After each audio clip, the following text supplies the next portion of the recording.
¿Alguna vez te preguntaste de dónde viene el internet que usas a diario para enviar mensajes por WhatsApp o ver videos en TikTok? Hoy nos adentraremos en una mega fábrica donde nace el cable que lleva internet por el fondo del océano. Descubramos cómo se fabrica. ¡Vamos allá! Fase 1. El secreto que nadie te cuenta sobre internet. Mientras ves este video, miles de millones de datos viajan por el fondo del océano. No lo hacen principalmente mediante satélites, sino a través de enormes redes de cables submarinos que conectan continentes enteros. Cuando alguien en Tokio realiza una videollamada con una persona en Nueva York, la señal desciende hasta un cable de fibra óptica, cruza miles de kilómetros bajo el agua y llega a su destino en una fracción de segundo. Más de 500 cables submarinos transportan la mayor parte de las comunicaciones internacionales, redes sociales, pagos bancarios, correos electrónicos, llamadas y videos. Aunque solemos imaginar Internet como algo inalámbrico, su infraestructura depende de conexiones físicas instaladas en completa oscuridad bajo el océano. Estos cables están diseñados para funcionar durante décadas. Deben resistir presiones extremas, corrientes marinas, bajas temperaturas, movimientos del fondo oceánico, redes de pesca y posibles impactos de anclas. Lo más sorprendente es que todo comienza con un material muy sencillo: la arena. A partir de sílice ultrapura, se fabrican fibras de vidrio capaces de transmitir luz y transportar enormes volúmenes de información. A continuación veremos cómo se fabrica un cable submarino, desde la materia prima hasta su instalación entre dos continentes. Fase 2. La trampa de la simplicidad. Antes de comenzar, hay algo que cambia por completo la forma de entender este proceso. Una fibra óptica es básicamente un hilo de vidrio más fino que un cabello humano, por el que viaja luz en lugar de electricidad. Suena sencillo. Entonces, ¿por qué resulta tan difícil fabricarla? El problema aparece cuando esa luz debe recorrer miles de kilómetros bajo el océano sin perder intensidad. En una distancia tan grande, cualquier defecto microscópico puede afectar la señal. Una burbuja diminuta, una impureza química o una variación invisible en el grosor del vidrio. Por eso, la verdadera pregunta no es solamente ¿cómo fabricamos un hilo de vidrio?, sino ¿cómo fabricamos el hilo de vidrio más puro y perfecto que permite la tecnología actual? La respuesta comienza en algo tan común como un depósito de arena. El vidrio óptico no llega listo a la fábrica. Se construye desde cero, capa por capa, bajo controles mucho más estrictos que los utilizados en otras industrias. Y hay una etapa que parece una simple inspección, pero que decide si miles de kilómetros de cable funcionarán correctamente. ¿Cuál es? La descubriremos al llegar a ese punto del proceso. Fase 3. Extracción, purificación y fabricación de la preforma. La fibra óptica comienza con arena de cuarzo rica en sílice. Grandes excavadoras la extraen y la trasladan a plantas donde cintas, cribas y sistemas de lavado eliminan piedras, grava, tierra y polvo. De unas 200 toneladas procesadas por hora, solo la fracción más pura continúa. El resto se aprovecha en concreto, fundición o carreteras. La sílice seleccionada todavía contiene hierro, humedad y partículas microscópicas capaces de debilitar la señal. Por eso pasa por tratamientos químicos, filtración y calentamiento hasta alcanzar una pureza extrema. Después se analiza y almacena en recipientes sellados. Con este material se fabrica la preforma. Un tubo hueco de sílice gira en un torno mientras una llama cercana a 2000 grados Celsius recorre su superficie. Por dentro circulan gases que reaccionan y depositan capas microscópicas de vidrio. Durante 8 a 20 horas, cientos de pasadas forman el revestimiento y el núcleo que guiará la luz. Luego aumenta la temperatura, las capas se vuelven transparentes y el hueco central colapsa hasta formar una barra sólida.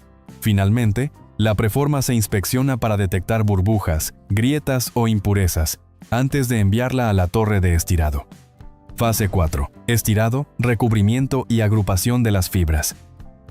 La preforma se coloca en lo alto de una torre y desciende lentamente hacia un horno cercano a 2000 grados Celsius. El vidrio se ablanda y su extremo se estira mediante ruedas de tracción hasta convertirse en una fibra de solo 125 micrómetros, más fina que un cabello, a velocidades superiores a 900 metros por minuto. Sensores láser controlan continuamente el diámetro y ajustan la velocidad para mantenerlo uniforme.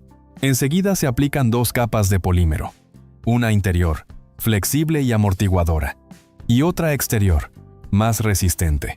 Ambas se endurecen con luz ultravioleta y elevan el diámetro total a unos 250 micrómetros.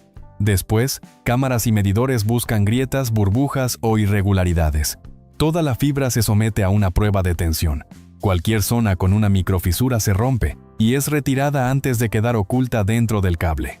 Las fibras aprobadas reciben uno de 12 colores para facilitar su identificación. Luego se agrupan en cintas o se introducen en tubos holgados con gel o materiales bloqueadores de agua.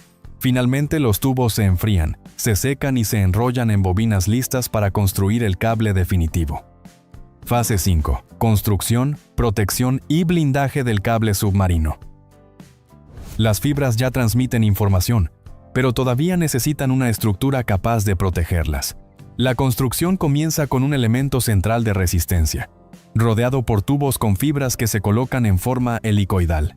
Esta disposición distribuye la tensión, aporta flexibilidad y evita que los filamentos de vidrio reciban directamente los esfuerzos del tendido. Durante el armado se añaden geles, cintas o hilos superabsorbentes para bloquear el agua. También pueden incorporarse fibras de aramida, varillas reforzadas o alambres de acero. Después, todo el conjunto entra en una extrusora, donde una capa continua de polímero forma la cubierta exterior. El cable se enfría en agua, se seca y se marca con sus datos técnicos.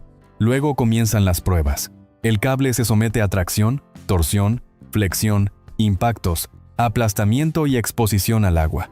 Mientras tanto, una señal luminosa recorre las fibras para detectar cualquier pérdida. Solo las bobinas que mantienen su resistencia, estanqueidad y calidad óptica son aprobadas. Para uso submarino, se agregan conductores, barreras impermeables y una armadura de acero. Cerca de la costa, el blindaje es más grueso para resistir anclas, redes y rocas. En aguas profundas se utiliza una estructura más ligera. Finalmente, cada tramo se enrolla en grandes tambores, listo para ser transportado e instalado en el océano. Fase 6. Logística, carga en el barco y planificación de la ruta submarina. Fabricar el cable es solo una parte del desafío. Transportarlo, cargarlo y desplegarlo con precisión a lo largo de miles de kilómetros en el fondo del océano requiere una planificación que puede tomar años y que involucra a docenas de equipos trabajando simultáneamente en diferentes países.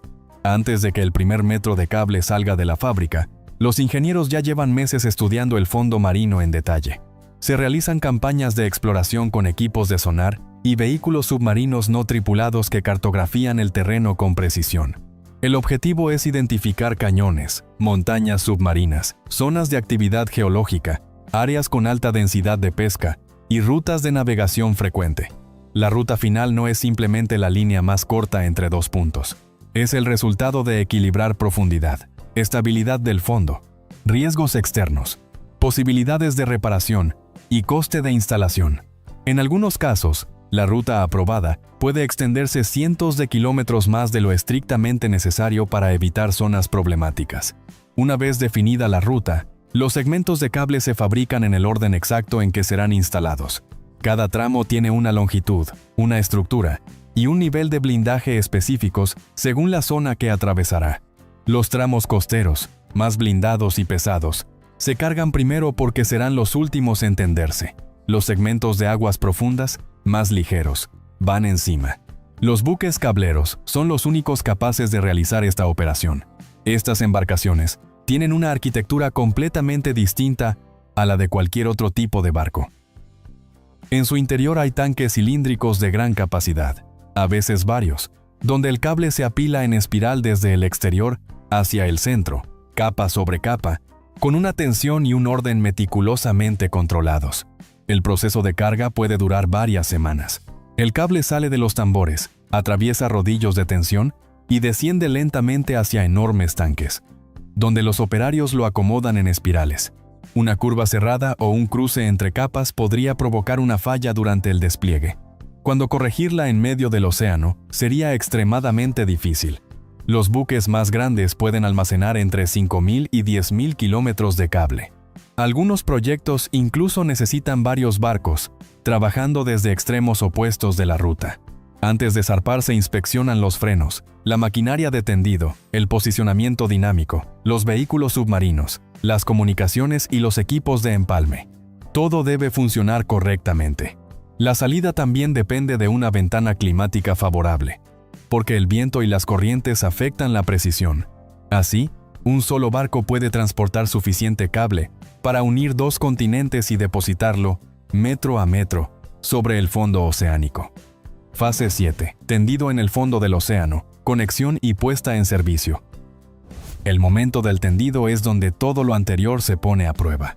El cable sale del tanque interior del buque, pasa por una maquinaria de control de tensión y desciende por la popa hacia el agua a través de un sistema de rodillos llamado chute. Desde ese punto, el buque avanza lentamente mientras el cable cae hacia el fondo siguiendo una curva calculada. La velocidad del barco, la profundidad del agua, la velocidad de salida del cable y la tensión aplicada deben coordinarse en todo momento. Si el cable cae demasiado rápido respecto al avance del barco, puede acumularse en el fondo en exceso. Si cae demasiado lento, quedará tenso y podría romperse bajo su propio peso antes de alcanzar el lecho marino. El sistema de posicionamiento dinámico del buque trabaja de manera continua para mantener la embarcación exactamente sobre la ruta planificada, compensando el viento, las corrientes y las olas sin necesidad de anclas. Cualquier desviación de la trayectoria programada puede colocar el cable sobre un terreno diferente al analizado previamente. En aguas poco profundas, cerca de las costas, el proceso es considerablemente más complejo. La densidad del tráfico marítimo, la presencia de redes de pesca, las variaciones del fondo y la necesidad de enterrar el cable añaden capas de dificultad. En estas zonas se utilizan arados submarinos o sistemas de chorro de agua de alta presión que abren una zanja en el sedimento y permiten que el cable quede protegido bajo la superficie del fondo marino. Los vehículos submarinos no tripulados acompañan la operación y transmiten imágenes en tiempo real. Los operadores en el barco pueden observar cómo el cable toca el fondo, verificar su posición y detectar cualquier anomalía. Si el cable cae sobre una roca, se acerca demasiado a una zona inestable o la zanja no queda correctamente formada, los equipos pueden ajustar la velocidad o la posición del buque de inmediato. Cuando dos secciones de cable deben unirse en el océano, el buque detiene el tendido y los técnicos realizan un empalme. Este proceso puede durar varios días. Los extremos de ambos segmentos se preparan con precisión. Las fibras se alinean una por una bajo microscopio y se fusionan mediante calor. Después el empalme se protege mecánicamente y se verifica que la señal óptica fluya correctamente antes de reanudar el despliegue. En las zonas de mayor profundidad, donde el cable debe recorrer varios kilómetros verticales hasta el fondo, la tensión sobre el sistema de despliegue alcanza sus valores máximos. Los frenos y los sistemas de control trabajan de forma constante para que el cable no caiga libremente ni quede sometido a fuerzas que superen su diseño. Los repetidores ópticos, aquellos dispositivos que amplifican la señal cada cierta distancia, se instalan en puntos específicos de la ruta durante el tendido. Su posición está calculada con antelación según las pérdidas esperadas en cada tramo. Una vez en el fondo, deben funcionar de manera autónoma durante décadas, alimentados por la corriente continua que viaja a través de los conductores metálicos del cable. Cuando el cable llega a la costa de destino, la operación cambia completamente de escala. El extremo final se conecta a una línea previamente tendida bajo el agua en la zona costera y se arrastra hasta tierra usando embarcaciones menores o buzos. Allí se conecta a la estación terminal, un edificio especializado donde el cable se une a los equipos de transmisión terrestre. Una vez que ambos extremos están conectados, comienza la fase de pruebas del sistema completo. Se envían señales de prueba a través de todas las fibras y se miden las pérdidas en cada tramo, la respuesta de cada repetidor y la integridad de las conexiones. Si todo funciona dentro de los parámetros esperados, el sistema se certifica y se pone en servicio. Así termina este recorrido por los cables que llevan internet bajo el océano. ¿Tienes fibra óptica? ¿Qué compañía crees que funciona mejor? Escríbelo abajo.